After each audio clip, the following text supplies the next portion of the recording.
Il suffit de prendre quelques jours de repos pour que ça y est, ça soit le bordel.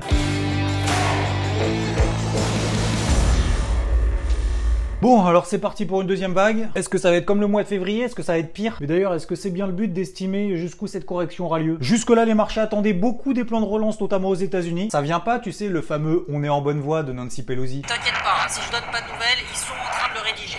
On est en bonne voie.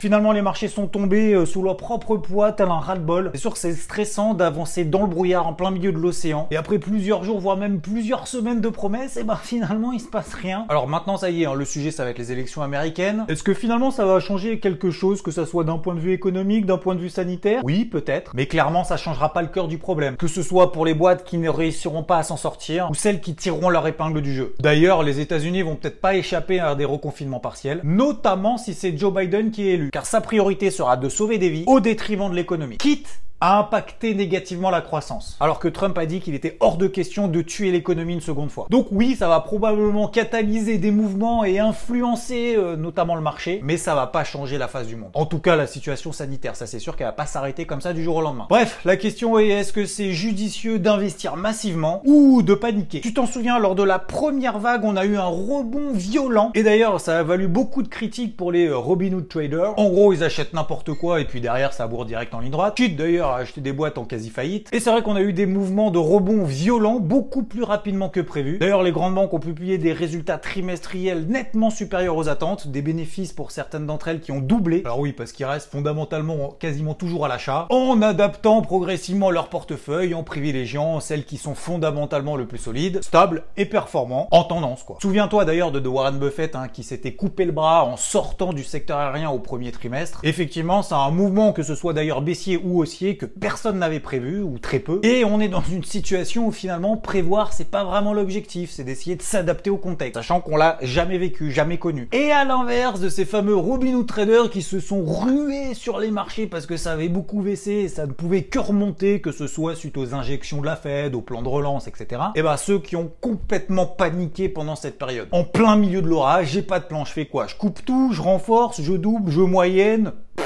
J'arrête tout. D'ailleurs, ça m'avait valu beaucoup de messages auxquels j'ai dû répondre, disant non, pas de panique. Déjà, à la base, c'est quoi ton plan? Donc non. On peut tout réallouer progressivement, se délester des dossiers pourris, genre le secteur aérien pour faire simple, et aller sur des secteurs peut-être qui sont mieux fondamentalement, voire même qui profitent de ce contexte. On en a largement parlé, que ce soit les équipementiers sportifs, Nike et autres, tout ce qui est collaboration internet, Zoom et j'en passe.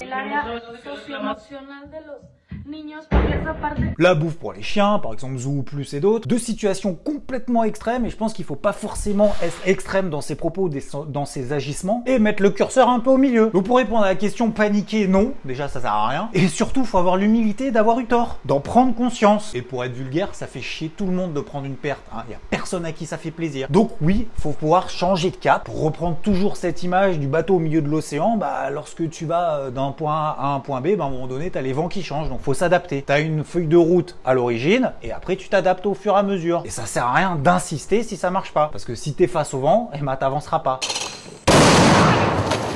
Et c'est pareil dans la vie perso ou en tant qu'entrepreneur, bah oui, tu prends des échecs, hein, c'est pas parce que t'arrives pas à franchir une haie ou qu'elle tombe qu'il faut tout arrêter tout de suite. On s'adapte, on corrige le tir et on avance. Investir massivement, donc là aussi, hein, toujours on va éviter peut-être les propos extrêmes. Investir, oui, il y a toujours des trucs à faire, on va le voir juste après, mais pas au pif. J'en parlais cette semaine sur mon compte Twitter au travers de mes morning moods, qu'on était dans l'œil du cyclone et déjà, l'une des premières choses à faire dans ce type de contexte, c'est réduire la taille de ses positions. Ça évite déjà les drames. Que le risque de gap, comme on l'avait déjà connu quand même depuis quelques jours, et ben pouvait tout à fait se reproduire. Bon, même là, si on a eu que des gaps baissiers quasiment. Une fois que tu as toutes ces informations, bah tu prends tes responsabilités après en connaissance de cause. Parce que le but, c'est pas de savoir mieux que les autres, hein. On n'en sait rien. D'ailleurs, en parlant de ça, et ça va un peu augmenter justement cette ambiance un peu pessimiste qu'on a quand même depuis quelques temps, liée donc au Covid. SAP entreprise, donc côté en Allemagne, plus grosse pondération de l'indice allemand DAX. Jusqu'à présent, ça se passait très bien. Elle prenait 80% de performance depuis les plus bas de la crise. Profit warning, plus de 21% de pertes sur une seule séance. Pourquoi? Tout simplement parce que la visibilité est au point mort, que ce soit en Europe ou aux États-Unis, et elle estime que la reprise sera beaucoup plus lente que prévu. Je rappelle que c'est le leader mondial de pro logiciels intégrés. Donc effectivement, si les mastodontes commencent eux aussi à décrocher, d'ailleurs en parlant de mastodontes, cette semaine on a eu la publication donc des GAFAM, grosses attentes puisque c'est ceux qui ont le plus performé depuis ces dernières semaines, voire d'ailleurs depuis ces derniers mois. Pourquoi de grosses attentes?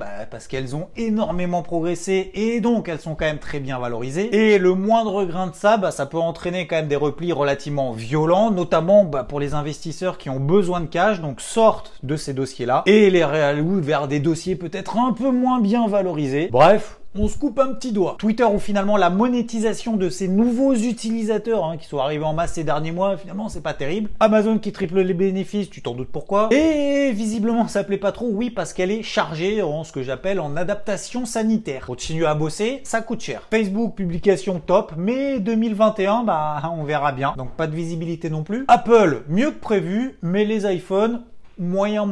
Voilà, ambiance pessimiste jusqu'au bout. Bref, quels sont les pièges à éviter et comment s'y prendre? Voici quelques pistes. Déjà, ne pas tout mettre ses œufs dans le même panier. C'est une règle de base, mais je préfère réinsister dessus. C'est pas mode levier max, je prends un truc et le but c'est de se gaver en le moins de temps possible. Ça c'est dans les publicités éventuellement et encore. La preuve, il y a eu des rebonds, oui, mais à certains endroits spécifiques, pas partout. Faut apprendre à tenir un plan là où ça se passe bien. Ne pas hésiter à accompagner le mouvement quand ça part et tant que ça tient. Genre on l'a vu largement cette différence et cette sous-performance et surperformance entre le CAC 40 et le Nasdaq. Le CAC 40 était complètement plat depuis le mois de juin. Le Nasdaq fusée. Et je rappelais souvent notamment ces valeurs du CAC 40 qui n'arrivaient absolument pas à rebondir et qui m'empêchaient absolument de rechercher des achats dans une logique moyen terme sur le CAC. Deuxième chose, lorsque ça a perdu 20, 50, 80% et de se dire ça peut pas baisser plus. Non, ça c'est la grosse connerie. On prend les pires, par exemple, Air France, elle a perdu 75% de sa valeur. Elle pas rebondi. Orange, elle a perdu 35%. Elle est sur ses plus bas depuis 2014. Alors CGG Veritas a perdu 95% de sa valeur depuis 2014. Et là tu dis elle a perdu 95%, elle peut que remonter. Non, en 2020, elle a encore perdu 85% de sa valeur par rapport au plus haut de 2020. Donc c'est pas parce que ça a perdu 95% que ça peut pas encore baisser. Total, au plus bas depuis 1999, moins 50% en 2020. Bref, j'en passe. Et à l'inverse, parce que j'en ai vu beaucoup en train de se dire oui, non mais c'est pas possible vu le contexte, les valeurs techno vont s'effondrer, alors qu'on était dans une ligne ascendante absolument hallucinante. Et beaucoup se sont dit je vais shorter, je vais vendre parce que forcément elles peuvent pas monter toutes seules. Ce n'est pas possible. Et la preuve que si. Apple 160%, Tesla, valeur peut-être la plus shortée au monde qui a pris plus de 500% cette année. L'action Twitter d'ailleurs qui a fait des nouveaux records depuis 2015, 170% de perf. Troisième piège évité, d'acheter les actions pas chères qui ont beaucoup baissé et qui garantissent un dividende. Ça, c'est de la grosse connerie. Oui, parce que t'es content avec ton action qui a perdu 40% de sa valeur et qui te propose un rendement de 2-3% sur l'année. Si en plus d'ailleurs t'as la chance que le dividende soit encore versé l'année prochaine parce que la boîte finalement elle arrive à tenir encore jusque là et elle propose toujours des dividendes à ses actionnaires. Pas garanti quand même. Alors je dis pas oui effectivement marché plat mais en pleine crise. Bullshit. Ensuite, piège à éviter bien évidemment, chercher le timing parfait partout. Sur tous les actifs, sur tous les secteurs, toutes les actions partout. Avoir raison sur tout en même temps. Non, faut se focaliser sur ce qui fonctionne et ne pas insister là où ça marche pas. Ou voire même d'ailleurs t'y arrives pas, peu importe, c'est pas grave. C'est mauvais. Et privilégier les plans sur lesquels on est les plus à l'aise. C'est pas grave si on a loupé un achat de folie sur le DAX. C'est pas grave si on a loupé une vente de folie sur le Nasdaq. Faut enlever cette pression permanente de vouloir toujours avoir raison. Finalement d'ailleurs, on se rend compte que de faire le plus simple, c'est ce qui fonctionne le mieux. Donc autant faire simple, ne pas aller partout, pas en levier max. Et puis si ça marche, y aller, renforcer, continuer à travailler et se barrer de là où c'est pourri, là où ça pue. Ensuite, comment s'y prendre parce qu'il y a beaucoup de volatilité, surtout ne pas être en unité de temps 5 minutes. Commencer à travailler la journée sur des unités de temps daily, voire même des unités de temps supérieures en weekly. Ça permet de prendre un peu de recul, de savoir où est-ce qu'on met les pieds. Déjà, au moins d'un point de vue technique, sans parler de l'aspect fondamental, macro, micro, etc. Et se remettre en question, que ce soit au niveau des tendances, que ce soit des zones d'intervention, les sous-performances, surperformances, parce que là, évidemment, inéditement. Dans ce type de contexte et avec cette deuxième vague, on va avoir des secteurs qui vont à nouveau surperformer, sous-performer, un peu plus, un peu moins. Peut-être d'ailleurs que le secteur des technos va peut-être un peu moins surperformer et qu'on va avoir peut-être des rotations sectorielles qui vont progressivement se mettre en place. Et ça va être d'ailleurs intéressant à suivre. Et enfin, parce que je vais pas tous les faire, mais déjà là, ça te permettra, j'espère en tout cas, de quoi travailler un peu. Comme l'a fait parfaitement Rodolphe cette semaine sur IVT, continuer à travailler sur certaines actions américaines. On en avait parlé d'ailleurs ensemble dans un débrief hebdo commun avec l'action Tupperware. Et ben cette semaine, alors que le marché a craché, l'action a pris encore 40%. On était à 1 dollar en début d'année. L'action est désormais à plus de 30 dollars. Jinko Solar, le secteur solaire a priori soutenu par Joe Biden. Donc ça va être là aussi intéressant de voir la réaction du marché sur les valeurs solaires si jamais Joe Biden est élu. Et il y en a d'autres qui a travaillé tout au long de la semaine, notamment en intraday. Marine Software, qui fait notamment des logiciels de marketing numérique, que ce soit au travers des réseaux sociaux ou de commerce électronique, plus de 100% de performance en intraday. C'est un truc de ouf. Et j'en passe, tout ça pour te dire qu'on peut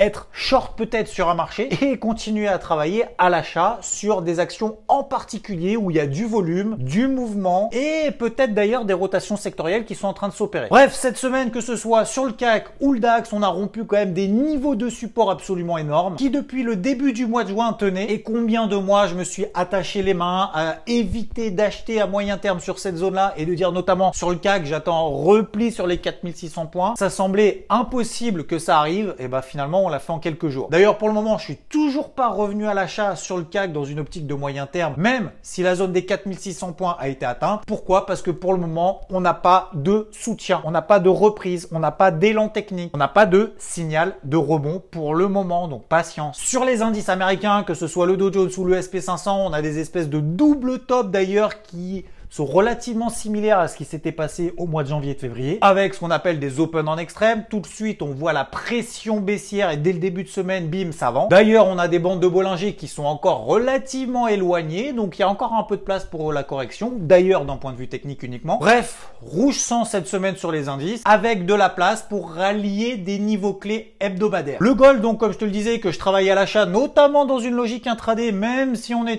échouait d'ailleurs sous cette zone de résistance importante, il est en train de revenir sur un niveau majeur. Maintenant, j'attends que ça réagisse gentiment, en jetant quand même régulièrement un coup d'œil sur le dollar américain si jamais il s'enflamme pas. Je te rappelle, effet mécanique, si le dollar américain s'envole, par effet mécanique, toutes les valeurs libellées en dollars baissent. Mais à suivre quand même, parce que là, on est revenu sur un niveau intéressant. On va pas toutes les faire. Là, c'était simplement pour faire un tour d'horizon par rapport à cette deuxième vague, liée à ce pic de volatilité qu'on est en train de connaître sur les marchés dans son ensemble. Et on verra ça au jour le jour avec des focus particuliers, que ce soit vis-à-vis des indices, des actifs, que ce soit du marché du forex, des secteurs, des actions, tout ça en live à 18 h tout au long de la semaine. L'objectif de cette vidéo, c'était un travail de préparation, d'organisation et également psychologique et méthodologique pour t'éviter d'aller partout, de courir partout tous les lièvres vite. Il y a des opportunités de malade, d'éviter les pièges et peut-être même d'éviter d'être perdu. Et te rassurer simplement pour te dire que c'est pas parce que tu n'as pas raison partout au même moment que c'est dramatique. Absolument pas. Et n'oublie pas de travailler ton carnet de bord au travers de grandes lignes tout au long de la semaine et ensuite d'affiner au fur et à mesure. C'est d'ailleurs la raison pour laquelle moi je partage sur YouTube et ça me fait plaisir pour te montrer aussi que